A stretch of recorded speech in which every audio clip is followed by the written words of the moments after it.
WFYI podcasts are brought to you by Visit Bloomington, Indiana, where Hoagie Carmichael, Booker T. Jones, and John Mellencamp impacted the city and helped it become a music destination.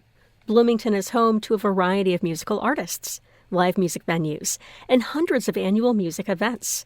More information at musicbloomington.com. WFYI podcasts are made possible by Heartland Film, presenting the Academy Award qualifying Indie Shorts Film Festival, showcasing 250 short films at Living Room Theaters and Newfields, July 23rd through July 28th. Tickets at indieshorts.org.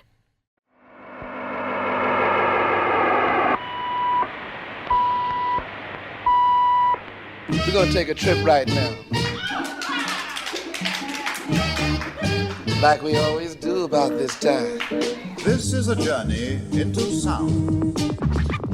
Break it down. I'm Kyle Long, and you're listening to Cultural Manifesto.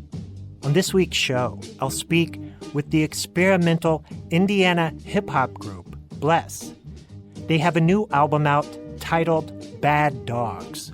Our sound sonically is just one that I feel like we're untrained dogs. We're like, we're not good at being, domesticated sonically. We kind of just like to move about and roam where we roam.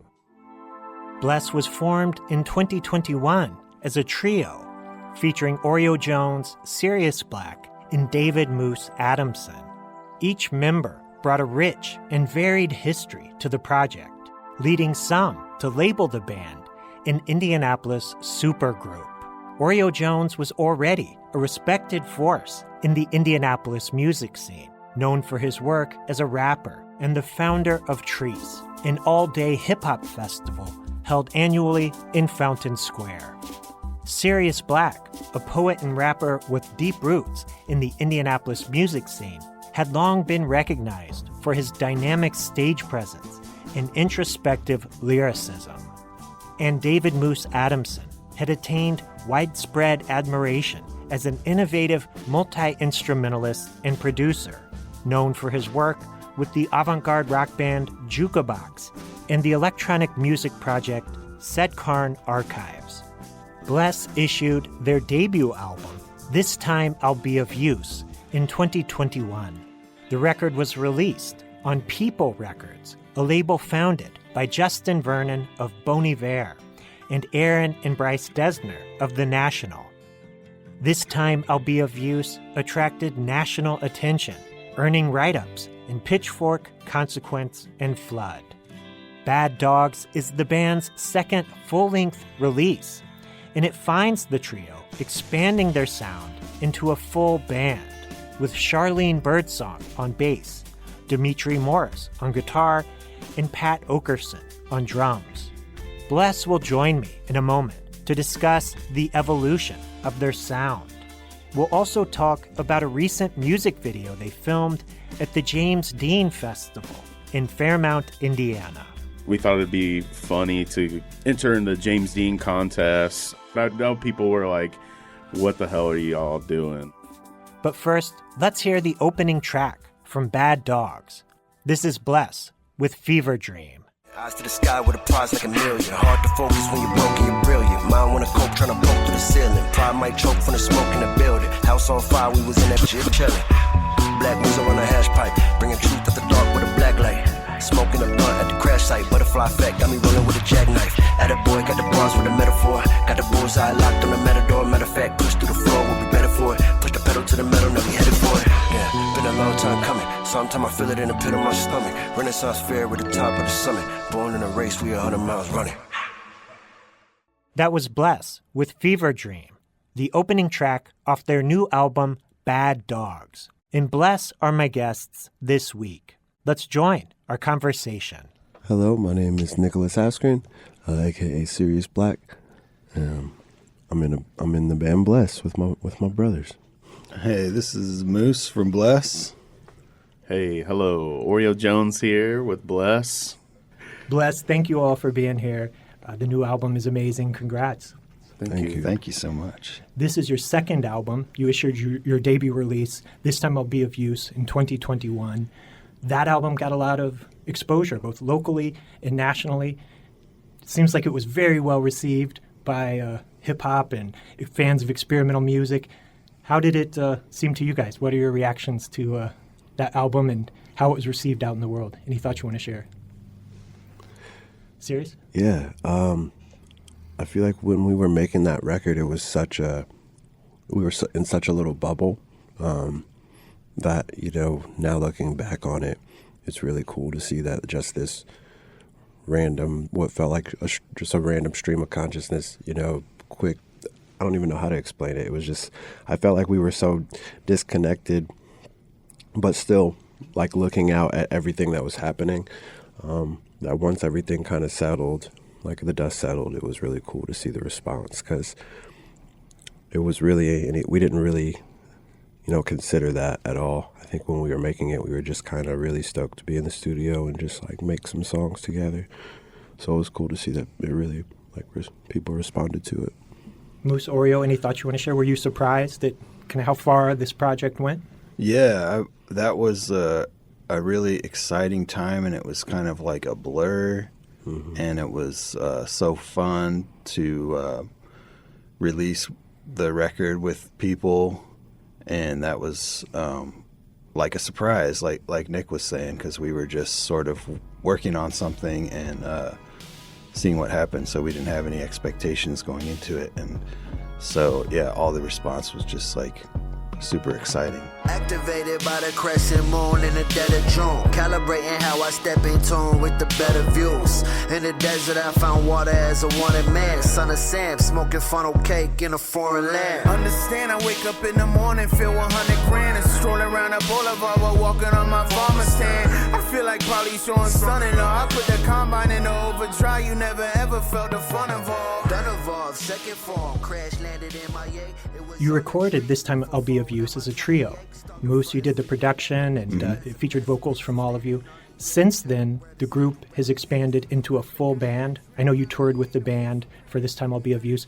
Does anyone want to talk about the expansion of this project into a full band with guitars and drums? Tell us about that.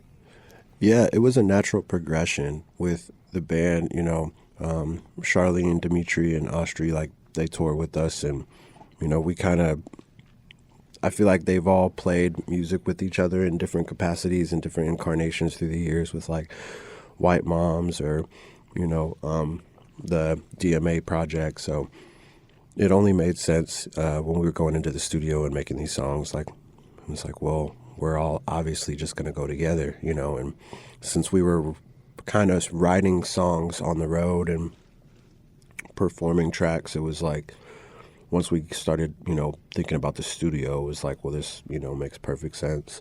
And then once we got in the studio and started locking in those tracks, it was it just kind of all came together naturally. It was yeah, this is definitely the way we're going to do the whole record. But I don't even think it was anything that we thought about. I think it was just this is what naturally makes sense, Moose, you produced the album Bad Dogs. Mm-hmm. How did bringing in this trio of instrumentalists change the sound of this record? Yeah, I think it totally changed it, or kind of added to it or enhanced it in a way to me.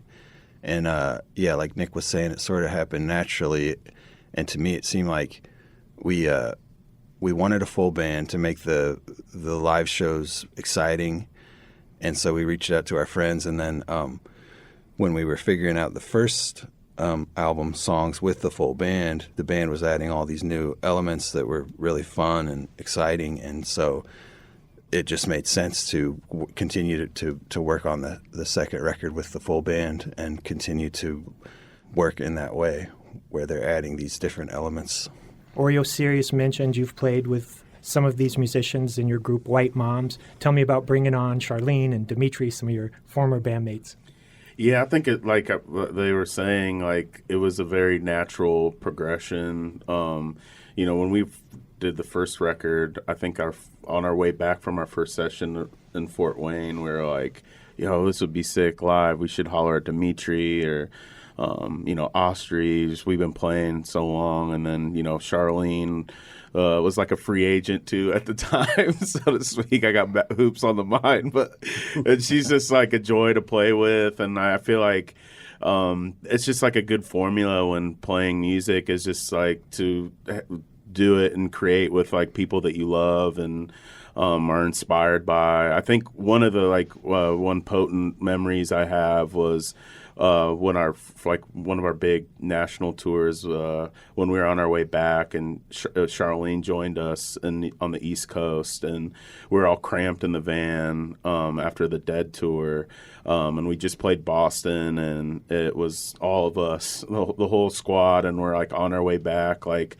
listening to tunes, and it kind of gets a lump in my throat thinking about it because we're just like so hype to go back, and we're like, let's make another record. Like, we were like just like super, super stoked, and it was like kind of like harmonious moment when we're like, all right, let's go. We're like really inspired. I can't wait to get back to the studio. Let's all make a record. So I think that was something that was really special when I think back about linking with them. Yeah. I'm Kyle Long, and you're listening to Cultural Manifesto. Let's take a break from my conversation with Bless and listen to another track off their new album, Bad Dogs. This is Fire Over Me.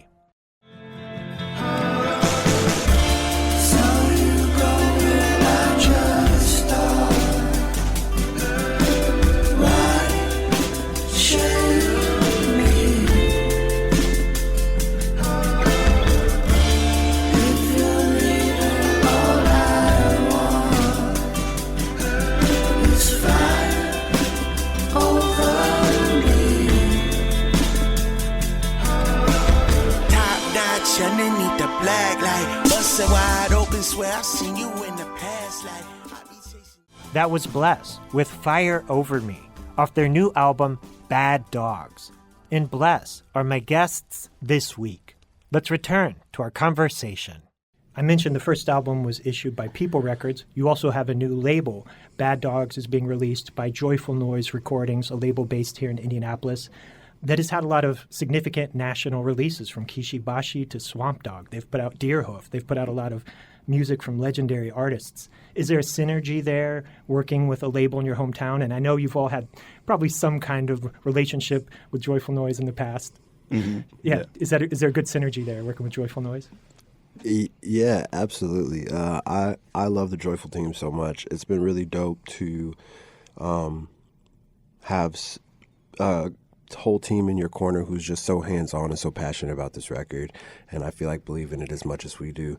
I know that was the same thing for People, and the People Records experience was awesome for the first record. It was really great, but everyone was so kind of far away, and it's like now with Joyful, it's like Carl and the homies are up the street. We can pull up on them at any time if we need any questions answered. So I think like that's been really great, and I feel like they don't really, from what I can see, they're stationed here, but we're Naptown cats, so being able to link up and them to kind of help us get this new record off the ground, I'm really excited. It's a good energy. I think, too, just as a perspective of an artist releasing any project in 2025 or just now, it's just so difficult and strange and inspiring, and also sometimes it doesn't make any sense. It seems like it's just insanity, and you're going through this labyrinth and trying to adjust to the technologies and social media and all the noise everywhere. Everything's so accessible and not as personal. And I think, what's been kind of cool about Joyful Noise is their roster is so eclectic. And I think they still hold on to those like old school, I don't want to say old school, but like a vintage mentality of a record label that doesn't matter like what your follower count is or what your count or all these like weird metrics that everyone is just like really salivating over now in media.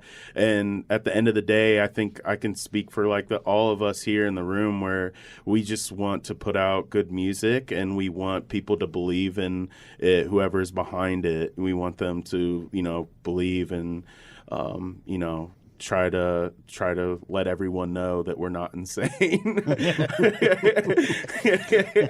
You see, if that makes sense. No, it's like, oh, you see, they hear it too. It's not just me. Yeah. They hear what I'm hearing in my head. The difference between a run and a grave is just a dimension. I am another dimension. I am the star above the horizon falling. I'm an ascension. I am the spirit that floats in the attic, wavering off in the darkness. Put my mouth up under the faucet. Yet the water is seemingly caustic. Wide awake, I just might catch me a fade. Blow me away. I want to feel of the pain and passion, blood dripping over my face. But I admire the taste. Finding yourself in these moments, raising up out of a coma, riding a wave of emotion with the deepest of devotion. Go there, we never come back. The new album is titled Bad Dogs. Is there any significance behind that title? Yeah. I know your lyrics are always poetic. I know there has to be some meaning there. Serious? Yeah. Bad Dogs is, I feel like for me, it's like our sound sonically is just one that I feel like it just can't be domesticated. Like it's really a wild and free sound. It moves fluid in and out of genre and sonically, and I feel like, we're untrained dogs. We're like, we're not good at being, domesticated sonically. We kind of just like to move about and roam where we roam. And for me personally, when I was on tour with our Ghost Gun Summer buddy Freddie Buns, probably about 5 years ago now, we were in New Mexico and we were kicking it with on one of the Indian reservations with the Zuni tribe, or descendants of the Zuni tribe, and there were all of these reservation dogs just kind of roaming the land, and they all belonged to every single home. So it's like a dog could like pop into the doggy door of one home and it had a bowl and food, in that house, and then it could roam another house miles away, and it got taken care of in the same way. And I just thought there was something really cool about that idea of like, kind of just making home wherever you feel comfortable. And I feel like that's kind of what we do musically is, kind of expand the boundaries and just kind of roam free in whatever we feel makes sense for us in that moment.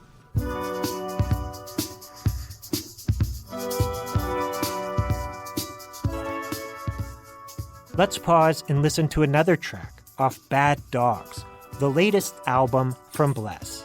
This is Heart of Stone. My soul is floating like a plastic bag, twisting like a tornado. Yours is a debris up on the sidewalk. I hear light talk from the spirit circling around my father's living room, bleeding to turn the lights off. I be jiggling and wipe me down with lights off. 40 ounces for the ballin' in the top ball. The heart rate go bitter bad. Donuts in the cul-de-sac. EVA in front of mad. Know exactly where we at. Anxious and I'm on the tag. Wish I know how to relax. Heart of clay, heart of stone. Hard to say, but it's so. Stars away from the zone.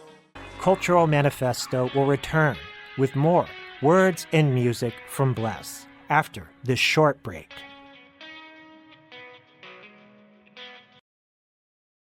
WFYI podcasts are made possible by Heartland Film, presenting the Academy Award qualifying Indie Shorts Film Festival, showcasing 250 short films at Living Room Theaters and Newfields, July 23rd through July 28th.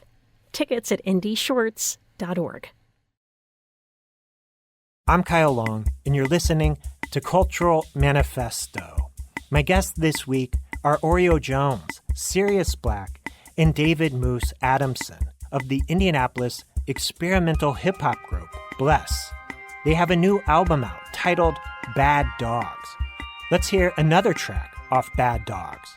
This is None of This Is Real. None of this is real, but you look good doing it. None of this is real, but you look good doing it. None of this is real, but you look good doing it. None of this is real, but you look good doing it. At the gate, at the gate, at the gate, at the gate, at the gate, at the gate, at the gate, at the gate, at the gate, at the gate, at the gate, at the gate. That was Bless with None of This Is Real off their new album, Bad Dogs. And Bless are my guests this week. Let's return to our conversation. You've created some amazing visuals to accompany the music on this album, and I want to ask you about the video for guitar in a minute. But first, tell me about Sleep Study. This is a short film.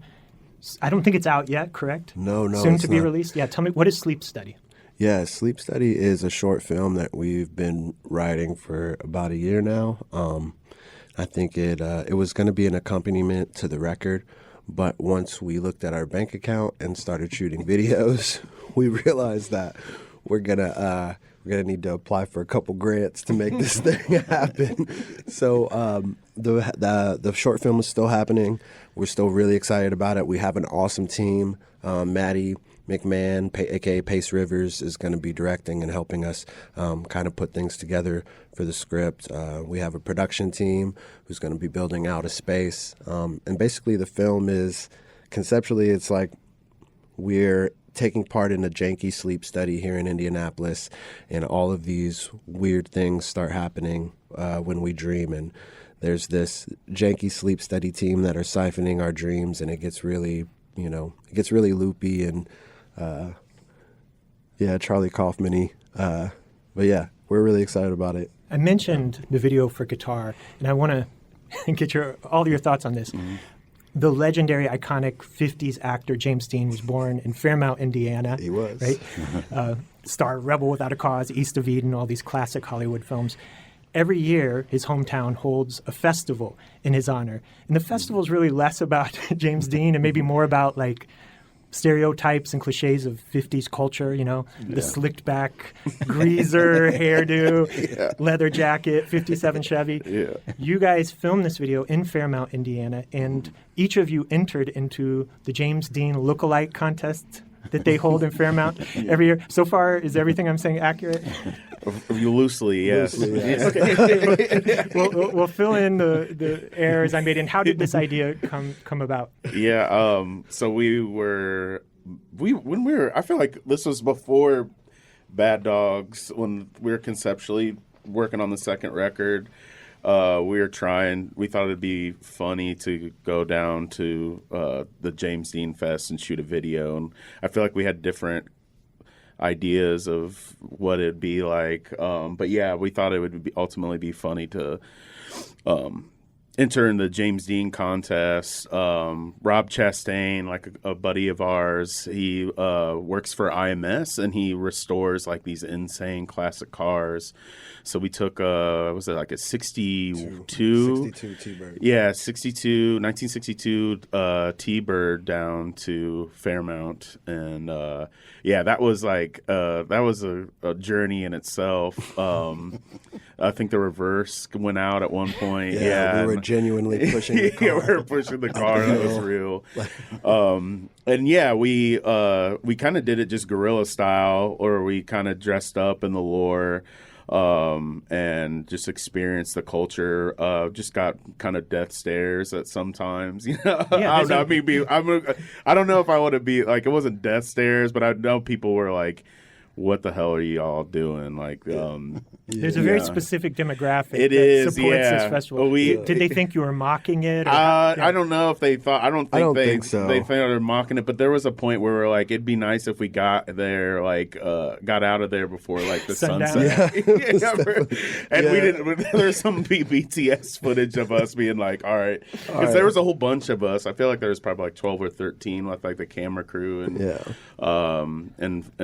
friends. friends and stuff. But yeah, I accidentally got signed up for the rock rope contest. So this is like a thing where I guess in one of James Dean movies, I don't remember if it's like The Giant or like Rebel Without a Cause or whatever. It's a rope tied or a rock tied to the end of the rope, and you have to maneuver it to tie a knot. Is the hardest thing I've ever done in my life, and someone secretly signed me up for it. And there was probably about like 4 other people, and they were from like all over the country, Alaska, like, Atlanta, Florida. I was the only one from Indiana on this, and I was having the hardest time ever. But yeah, if you ever get a chance, it's a wild, weird kind of culture shock down there. Even me as a lifelong Hoosier, going down to the James Dean Fest is definitely a wild time. Yeah, it was fun because, and honestly, the rock contest was so fun because everyone else who was in line doing this rock contest was a pro. Yeah, they were like insane. They were like lassoing yeah. like this rock in a second, and OJ was like really struggling. But like there was a certain turning point during the contest where every time he got really close to getting it, the whole crowd would go, oh, and it was in front of a lot of people too. It's like 100 people, and then it was like finally he actually does it. He like makes a knot with the rock, and the whole crowd just goes crazy. Like they're like old white dudes with canes and long beards, just like clapping for him. It was a real moment. But yeah, we knew what we were walking into when we decided to go into the fest, and I think that was really the heart of the video in general, was like us kind of being these like not your average onlookers who kind of walk into this festival and make themselves kind of like a part of the culture and enjoy it genuinely. And obviously we're going to get random looks because we aren't your average festival goers for that festival, but I think like people eventually kind of it's like we kind of won them over in a lot of different ways, which was funny. And I think that was also representative of just us as a group, and musically it's like we're not your average onlookers. We kind of are really making weird choices and pushing ourselves and challenging the listener, and I think it kind of all coincided. Let's take a break from my conversation with Bless and listen to another track off their new album, Bad Dogs. This is Guitar. I was crawling my way out of the basement, cigarettes smoking my eyes. We were staring at a face in the mountain. Tell me what you see in the light.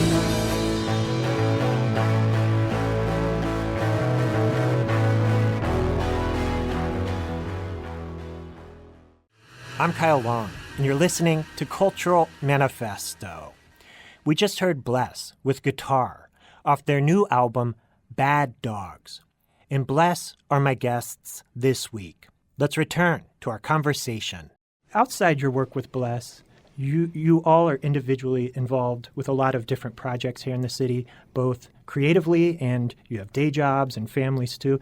Nick, if you don't mind, I wanted to ask, I didn't know this about you. You have your day job, you work with the Indie Hunger Network. Do you mind saying a few words about that or talking about that? Yeah, totally. My day job is I work for Indie Hunger Network. We're a nonprofit that focuses on food insecurity.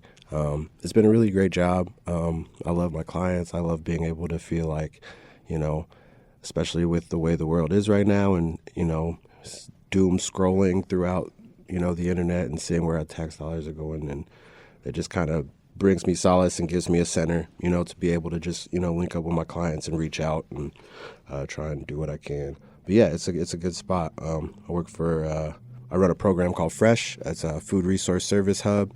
So we provide food resources for people in the city. Yeah, I bring this up to ask how you all maintain such a high creative output.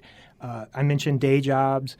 Oreo, in the past few years, you've both run a radio station and you curate an annual hip-hop music festival, Moose. I know you have many artistic projects you're involved with, Segcarn Archives. You also hold down a day job. How do you have numerous side projects, Sirius. How do you guys maintain such a high level of creativity? Because the work on Bad Dogs is incredible, and I know this is just one of many things you're spending time working on. Anybody want to comment on that? Yeah, Moose?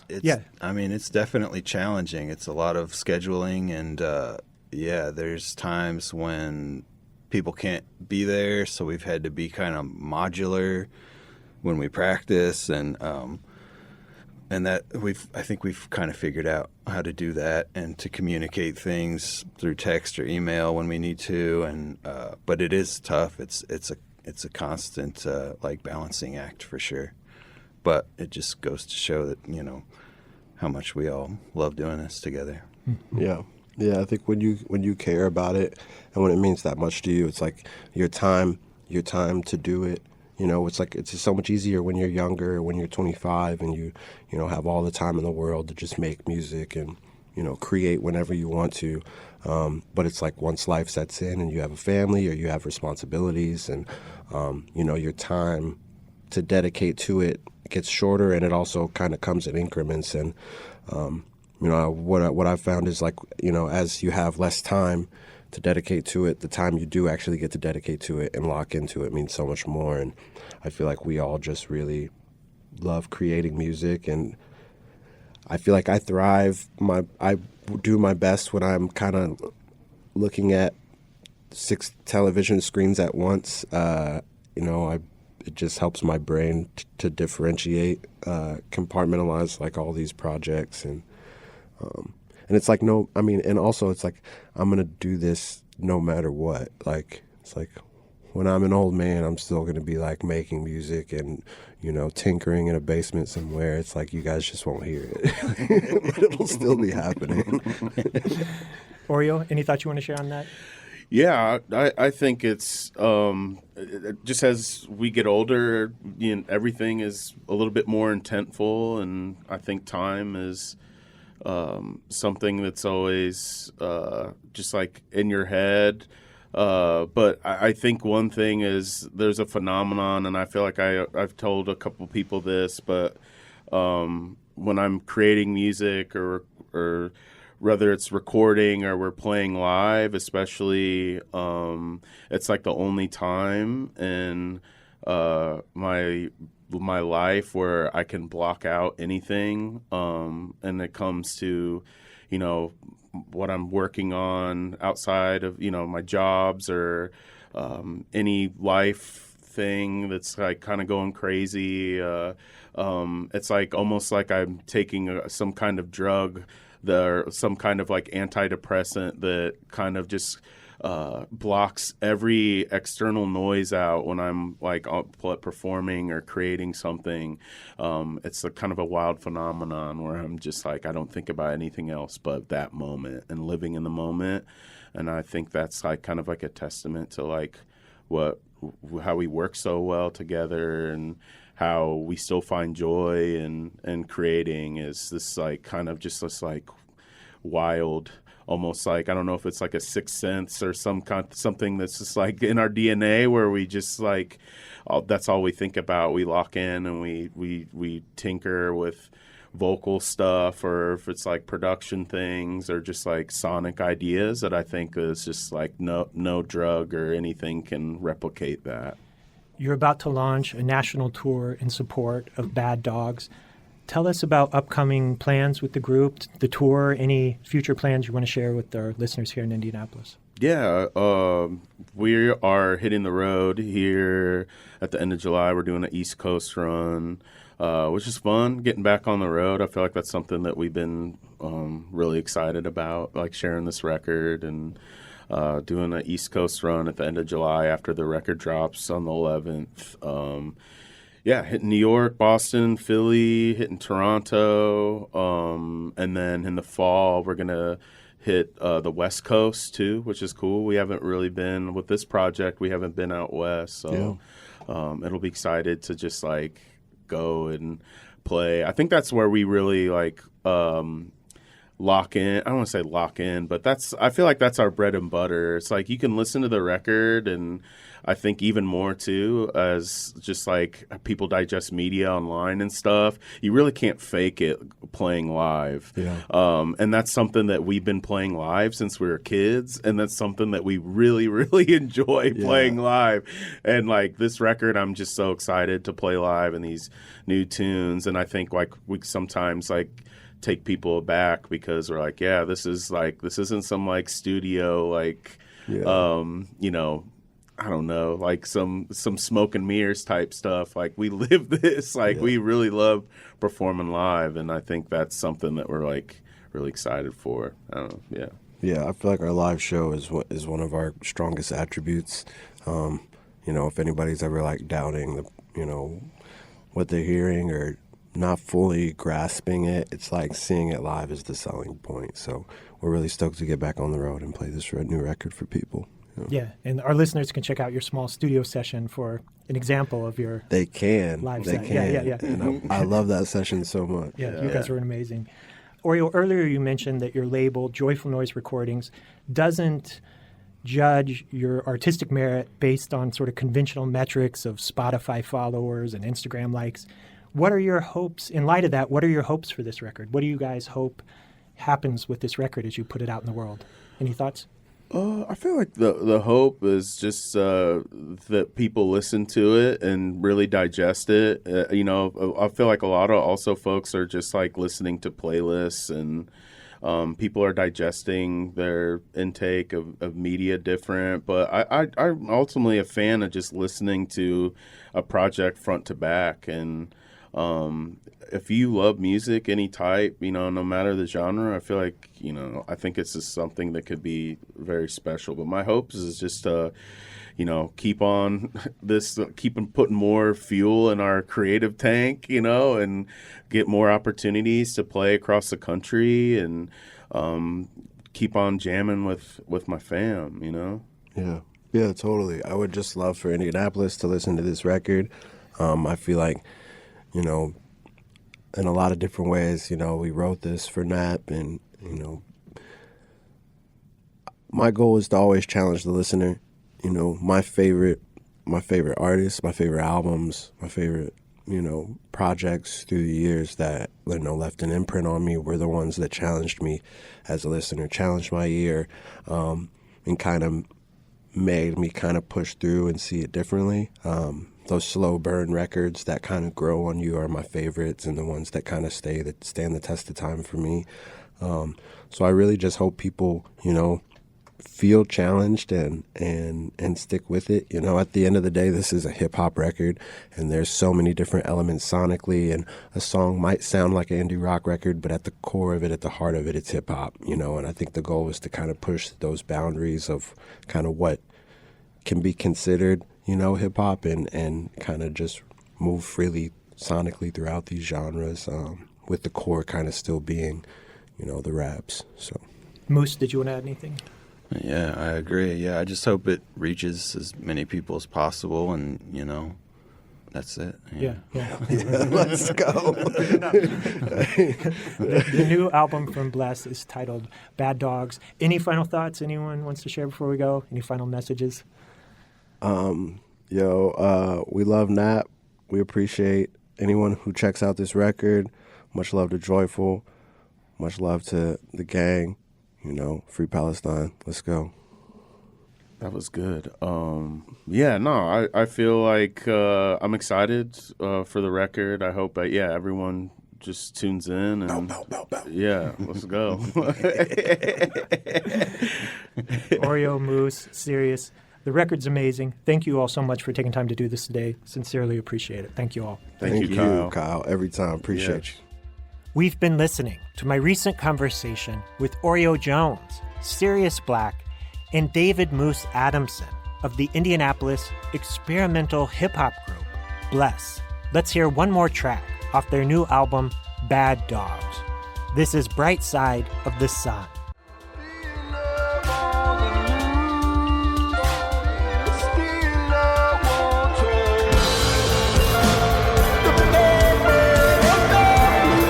Living up in a little bitty lighthouse, probably light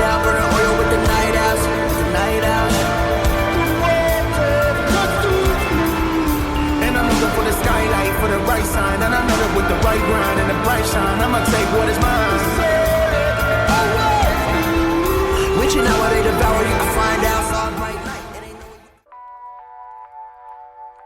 That was Bless with Bright Side of the Sun. And that's all the time we have for this week. If you appreciate the news and arts programming you hear on this station, please consider supporting this station now at WFYI.org. And check out the Cultural Manifesto podcast at WFYI.org or wherever you listen to podcasts. Cultural Manifesto is hosted and produced by me, Kyle Long. Thank you for listening. A quiet walk alone. The light fell down the overpass. It's all I've ever known. We smile through the broken glass. It might turn me to stone. But some days I think I asked for that. WFYI podcasts are made possible by Heartland Film, presenting the Academy Award qualifying Indie Shorts Film Festival, showcasing 250 short films at Living Room Theaters and Newfields, July 23rd through July 28th. Tickets at indieshorts.org.